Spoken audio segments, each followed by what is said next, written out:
गोप्यौचुः अधरबिम्बविडम्बितविद्रुमं मधुरवेणुनिनादविनोदितं कमलकोमलनीलमुखाम्बुजं तमपि गोपकुमारमुपास्महे। श्यामलं विपिनकेलिलम्पटं कोमलं कमलपत्रलोचनं कामदं व्रजविलासिनीदृशां शीतलं मतिहरं भजामहे। तं विसञ्जलितलोचनाञ्जलं सामिकुड्मलितकोमलाधरं वंशवल्गितकराङ्गुलीमुखं वेणुनादरसिकं भजामहे।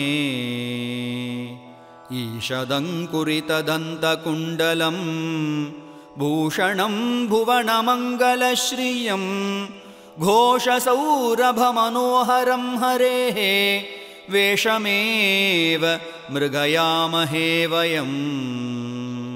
अस्तु नित्यमरविन्दलोचनः श्रेयसे हितु सुरार्चिताकृतिः यस्य पादसरसीरुहामृतं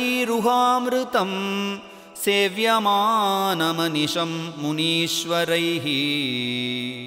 गोपकैरचितमल्लसङ्गरं सङ्गरे जितविदग्धयौवनं चिन्तयामि मनसा सदैव तं दैवतं निखिलयोगिनामपि।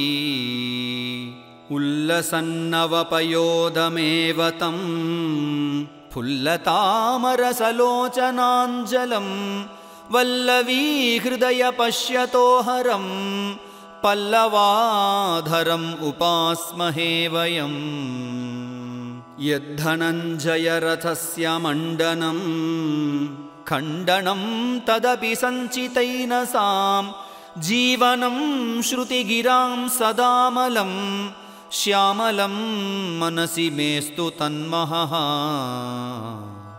गोपिकास्तनविलोललोचन प्रान्तलोचन परम्परावृतं बालकेलिरसलालसम्भ्रमं माधवं तमनिशं विभावये।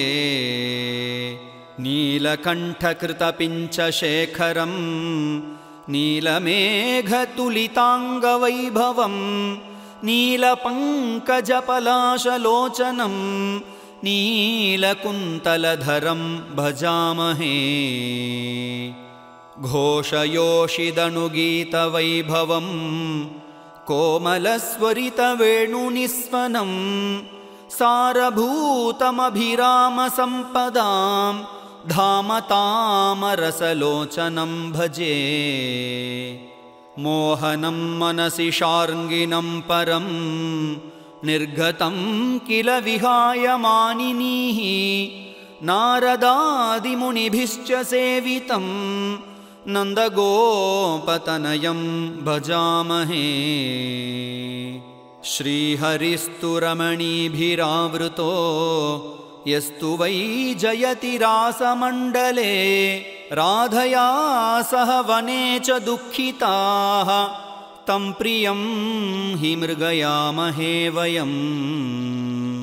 देवदेव व्रजराजनन्दन देहि दर्शनमलं च नो हरे सर्वदुःखहरणं च पूर्ववत् सन्निरीक्ष्य तव शुल्कदासिकाः। क्षितितलोद्धरणाय दधारयः सकलयज्ञवराह वपुः परं दितिसुतं विददार च दंष्ट्रया स तु सदोद्धरणाय क्षमोऽस्तु नः।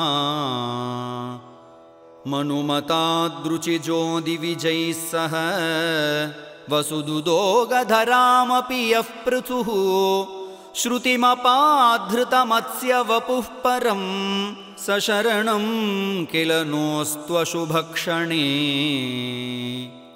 अवहदब्धिमहो गिरिमूर्जितं कमटरूपधरः परमस्तु यः असुहरं नृहरिस्तमदण्डयत्स च हरिः परमं शरणं च नः नृपबलिं चलयन् दलयन्नरीन् मुनिजनान् अनुगृह्य चचारयः कुरुपुरं च हलेन विकर्षयन् यदुवरः स गतिर्मम सर्वथा व्रजपशून् गिरिराजमथोद्धरन् व्रजपगोपजनं च जुगोपयः द्रुपदराजसुतां कुरु कश्मलात् भवतु तच्चरणाब्जरतिश्च नः विषमहाग्निमहास्त्रविपद्गणात् सकलपाण्डुसुताः परिरक्षिताः यदुवरेण परेण च येन वै भवतु तच्चरणः शरणं च नः मालां बर्हि मनोज्ञकुन्तलभरां